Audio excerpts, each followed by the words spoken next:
Hello, I'm Miss Jenny from the Wooddale Public Library, and I'm going to do a little demonstration on how you can make a flapping crane from origami paper or from regular paper. So I'm going to show you how, if you just have lined paper, you can still make your flapping crane, right? And if you have origami paper, you can make one out of origami paper. I do caution you against trying to use construction paper because that's a little thicker than regular paper. And we're just going to talk about forms from this book and some other things that I learned somewhere else, and I don't even remember where I got it. So I'll show you how to make the 1,000 cranes if you want to do the 1,000 cranes to get a wish or good luck. Alrighty, here we go.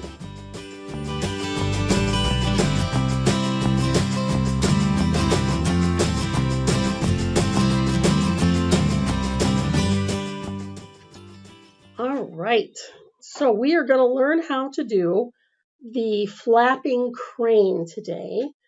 But I did want to also briefly show you the traditional cranes that, if you have ever read the story about the 1,000 cranes, this is the kind of crane that they make with that. And really, there's only one little extra step between the two, and this one's wings don't flap. So if you want to learn how to do that, I'll show you the difference. And it's a fairly easy way to go.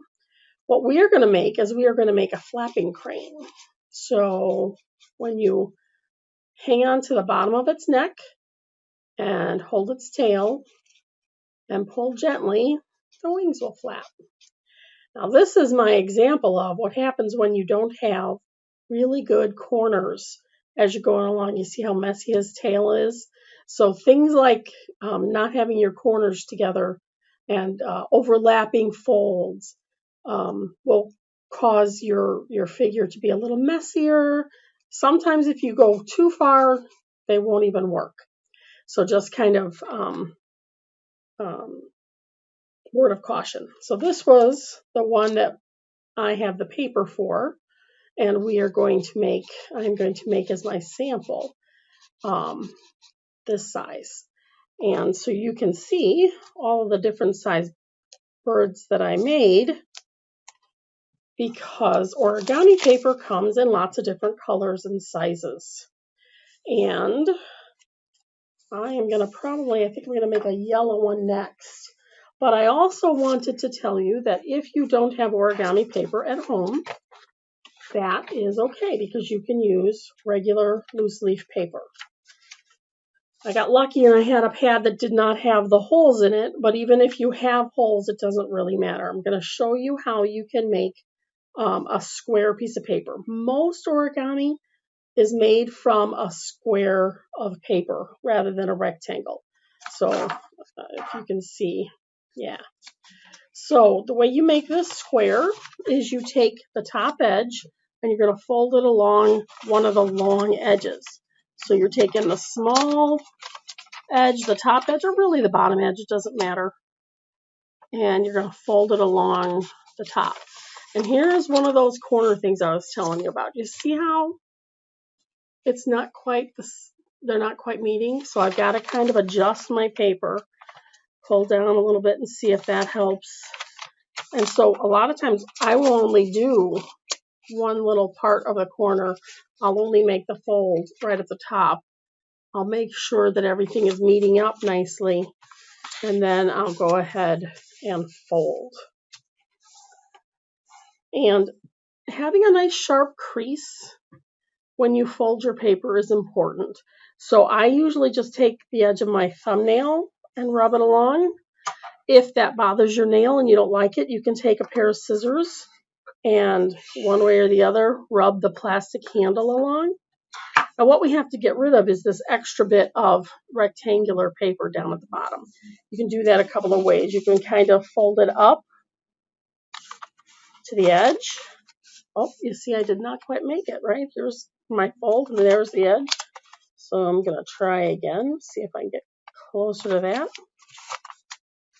And I'm still not there. So maybe the easiest way would be to just take your scissors and cut along the edge of the paper that you're following. And then you will have a square piece of paper. You can fuss around with it, with the folding, until you get it right if you want. And a lot of origami, for instance, dollar bill origami. We have a really good book here at the library about that. It's origami you can make with dollar bills. And it's really a good, fun thing to do. But you're starting with a dollar bill, which is a rectangle and not a square. So you have to kind of figure out a way to make it into a square. So now our regular lined paper is no longer a rectangle, it's a square. And then you can go ahead and finish off making your figure with that paper. And that paper is a good thickness. Regular loose leaf paper is a good thickness. Construction paper is a little bit difficult to work with for origami because it's a thicker and more fibrous paper. Origami paper is interesting in that most of the time it's white on one side and color on the other. So a couple of things. This is the book that I got that I learned how to make this bird from. It's an older book, but it's got a lot of really good fun things to fold. Most origami books, when you get them, they have a page or two at the front that give you all kinds of information about how to follow the pictures, how to follow the directions in the pictures. And some of the most important things are they start off with what the different kinds of lines mean, okay? And then they go on to showing you how to do a few different things. One of the main things for you to know is if the instructions you have show gray side, that means they want the color side up. If the side is not shaded in, that means that the white side is going to be folded up. And then there are a lot of other instructions, most of which I don't think we have to worry about in this particular fold. And the one that we are going to do is this. Now, you actually have to do the instructions for both the rising Mount Fuji and the flapping crane in order to get to our final figure. And I actually do a little bit different the first half. So you're going to start with your paper with the white side up, and we're going to fold a hot dog. And here's where I was talking about getting your corners really well. You don't want to make your fold like that. See all that white that's showing? You want to make sure that you're getting them squared off to each other. And then I tried putting it down on the table, holding it, and then I kind of take my thumb and go. Now, right now, this fold isn't very sharp. We want to make it a sharper fold. So this is where I use my thumb, or if that bothers your fingers, you can use a pair of scissors. You don't have to press down real hard with the scissors, but you're going to want to do that. And then you get a sharper fold. So I want to talk about this fold a little bit. The way the paper is right now, this is a valley fold. So that with the paper kind of being three-dimensional, it's going from the top down into the valley and back up. If I turn it over, though, it becomes a mountain fold. So it's going from the table up to the top of the mountain and down to the bottom. Sometimes books will mention valley folds or mountain folds. And the main reason I wanted to point it out is we are going to do mostly these folds, which if you are looking at your paper from the white side are valley folds. So we have now folded hamburger and hamburger, right? So folded our square into two rectangles, and we now have sort of a plus sign, right, in the center of our paper. We're going to turn the paper so that it's more like a diamond, and we're going to fold triangle. And you want to get that triangle Just like I said before, want to make sure it's not showing any white on the sides or anything, so that all your corners are nice. And then we're going to open it back up, and we're going to turn the paper over. Now we just folded this line. We're going to turn our figure like this, and we're going to do another diagonal triangle the other way, so you can kind of see the lines. There's a diagonal here and a diagonal here, but there is no diagonal here or here. So we want to fold so that there will be one. But we're going to fold the color sides together this time. And this time we don't want to see yellow. We want to just see the whites at our corners so that we have them nice and neat. And we're going to open it back up. And from the bottom, with the yellow facing up, we're going to give the center a little push. So now you have your plus from the squares, and you have an X from the triangles, okay? We're going to turn it so that it's like this. We want these squares that have a valley, okay? So like our valley fold is there, right? But we're going to pop it up in the center. We want those valleys to be by our sides. We're going to find this square or diamond shaped, and we're going to kind of pinch it on the sides. And all of that extra paper, we're just going to close the back in, and now we have a smaller square. Okay. We're going to, that actually takes us to the end of this, after this, in this particular figure. Now, you want to make sure, if you look at this figure from here, you see all yellow, right?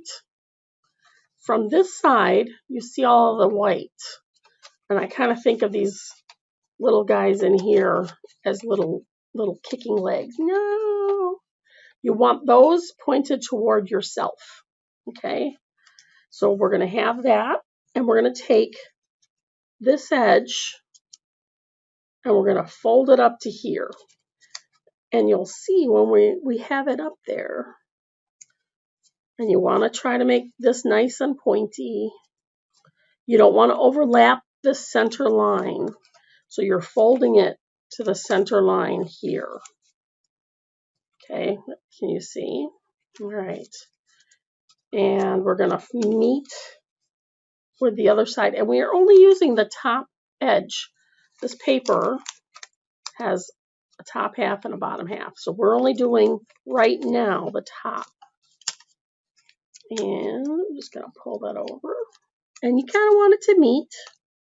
You want it to meet down the center, and you want this top to kind of be the same. And this is really where it gets good to use. Make sure you press down. In origami, a lot of time you will fold and then unfold. And then the fold that you made makes the next step easier. And that's definitely happening here. So I'm going to kind of put my finger on the crease, pull that up and over. And you can adjust if you didn't go far enough, or if you went too far. You kind of just have to muscle the paper to where you want it to be sometimes. All right, so there we go. And the top half pretty much matches the bottom half. So you see at the sides, it's pretty much lined up the same. And then, so it looks sort of like a kite now, doesn't it? So we have this kind of two triangles making a tall, narrow triangle. And then we have this little fat little triangle up at the top. We're going to take that fat triangle and fold it down. And you want to go right along the line of the separate triangles. And push that down real good, because these folds are going to make your next step even easier. All right, so I want to show you from here out two different figures. One is going to show, the flapping crane, the one that the wings will flap.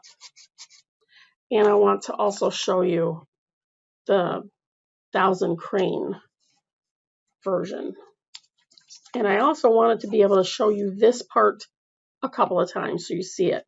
This is the hardest part, I think, of this fold. And this is a very common fold in origami. So if you can master this, a lot of other origami figures use this in part of it. So you're going to kind of open this, just the top part of it. So we still have those little kicking legs in there, sort of, but we're only going to work right now with the top part. We're going to use this line that you just created when you folded that little one over. So we're going to use that line. We're going to push up to that line and kind of crease across. And then we're going to let these fold in.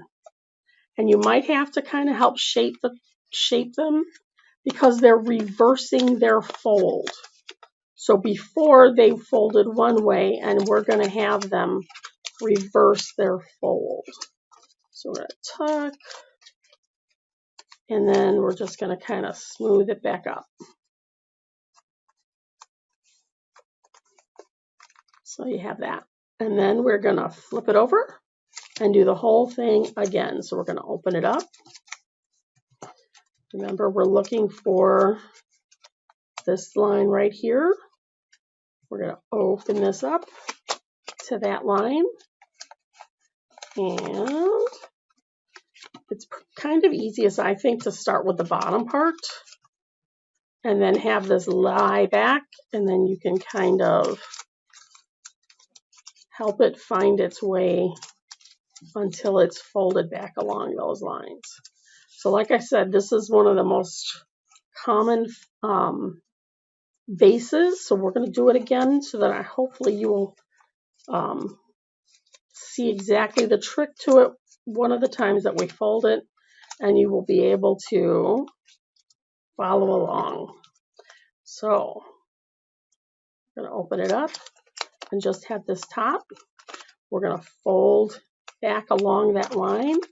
You can kind of do that from inside and give it a little extra crease. Fold those bottoms in. Help the tops kind of get there. Flip it over. We're going to do the whole thing again. So open it up. Make sure that crease is good. Open up. I think of this as like a big baby bird's mouth going, feed me, feed me, feed me. We're going to get that to fall back. We're going to turn around on the bottom and just kind of get that to lay down. All right. So now you should have, these are basically your wings. Okay. This is the body of your bird. Right now I think of these guys as the little legs, but they're actually going to be your neck and your tail. So to make your what I usually do is I try to figure out which one looks better, which point looks better. So this one's got a little bit more white showing. So I'm probably going to make that one be my tail. And you're going to kind of open this up from the side, and you're going to grab the bottom with it opened up and pull it up. And you want to pull it up where these lines meet. And then you're going to squish. And that's going to reverse this fold. Right now this fold is a valley fold. We're going to reverse the bottom, only the bottom, and make it a mountain fold. See how it's kind of, now it's on the other way. And then the other part, the way you decide which one is going to be your head and which one is going to be your tail, since I thought this point was nicer, the head lines up right here. Okay, so I'm going to turn it over. I'm not going to make the head yet. I want you to see the difference with the tail. So again, we're going to open this up so that you can see that kite in the center. We're going to grab the bottom and pull it up, and we're going to go all the way up to where the lines cross. And we're going to let that tail find its center. Now, if I did this, it would be a two-headed bird, right? So we want to make a tail. And right now, this is where the head would be. We're going to just take that and pull it down a little bit so that it's going, so it's no longer lined up. See how this guy is lined up here? And this one, here's one edge of the paper, and then here's the other. So there's a good little space there. And then that's your tail. So I'm going to turn it back over and we're going to do the head. So the head's a lot similar to doing the tail. We're going to kind of open it up. We're going to grab the tip, pull it down, and then squish it. Now, he looks very shy there. So I'm going to pull his nose back out and squish it a little more, and there's our beak. Now, if you try doing this, you might be able to get it. But I have found that if you can kind of curve your wings, front and back, a little bit around your finger so that it kind of curves. And whoops, so I did one.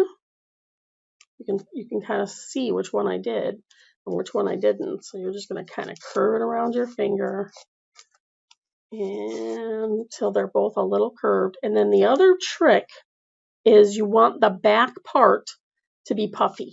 So you're going to take it and open along the seam and get your finger down in there and then kind of flatten that top seam so that you get a kind of open wing.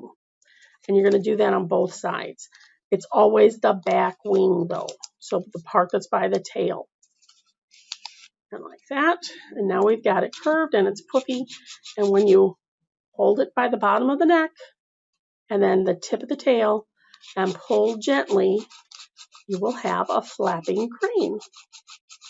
Now, if you want to make the 1,000 cranes, the only real difference is that you're going to take those little legs. See, they don't separate up at the top. Those are the wings.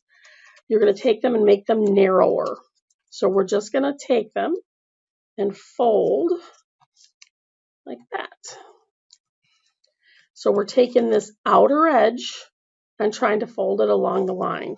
And you want to get the tip as nice and pointy as you can without going over. And like that. So you're going to do that to all 4 sides. So we have 2 sides on this side, and then we have to flip the crane over completely and do the other side. And you want things to kind of match up if you can. So there's this side. Then we're going to flip it over and do the same thing over here. Here goes 1 and 2. Now this crane will not flap. They make these and they put together 1,000 of them, and then that's supposed to give you good luck or a wish. So we're going to do mostly the same thing to make our neck and our tail. We're going to open it up on the side. We no longer have that perfect little kite on the inside, but we still have the plus lines. So we're going to grab the bottom and kind of pull it up and try to get up to those plus lines, and then crease. And you're folding a lot more layers now, so it's a little more difficult. And then same thing here. We're going to open it up. We're going to try to get it to there, to that where the plus sign is. And then you're going to take, this is where I would take a look, and I'm thinking that this side is a little better. So I'm going to have this one be lower and that one be higher. We're going to open up and kind of just bend down and push in the center. And then he's being shy too, so I'm going to pull his beak out a little bit. And there he goes. And to get that puff, what you do, you got to be really careful. You're going to pull gently to get the box to open up on the back. And you don't want to do what I just did, which was tear something a little bit. And there you go. If you have trouble and you can't get it to open up, you can use this little hole. You can blow into it. You put it right up against your mouth and blow, and that'll sometimes puff up the back. But this guy, when you pull, he does not flap his wings at all. when they are going to make 1,000 of these, and it takes forever, what they do is they take a needle and thread, and they'll take a needle and go into that hole and out the top. And then it'll go up into the next one, and they thread them all together like that so that they have a long banner or a long bunting of cranes with maybe 100 in a long line. Alrighty, so I hope you enjoyed learning to make the flapping crane. And really, you can easily, go ahead and make the 1,000 crane if you want. Those instructions were not in this book. I found them somewhere else and I don't even remember where, and sort of just know the difference now. So I just thought I would show you. Alrighty, thank you for watching. We will have some origami paper back out on our make and take shelf. If you would like to come in and get a few pieces, or you can go right ahead and use your own paper to make your crane. You've already got your one diagonal fold. All you've got to do is all the others. Alrighty. Hope to see you at the library soon. Thanks a lot. Bye-bye.